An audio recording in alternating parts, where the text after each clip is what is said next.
இல்ல தெரியாம தான் கேக்குறேன். உன் புருஷனுக்கு சேதி எதுக்கடி 3 லட்சம் ரூபாய் பணம் தரணும்? என்ன மாமா உறவா இல்ல மச்சான் உறவா? சேது பணத்தை கொடுத்தப்ப நீ வேணான்னு சொல்லிருந்தா உன்னை மானம் உள்ள குடும்பம்னு நான் நினைச்சிருப்பேன்.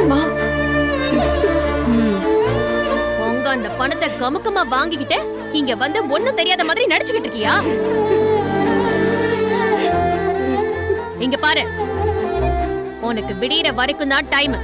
அதுக்குள்ள நீயா வந்து 3 லட்சம் ரூபாய் பணத்தை திருப்பி கொடுத்துற.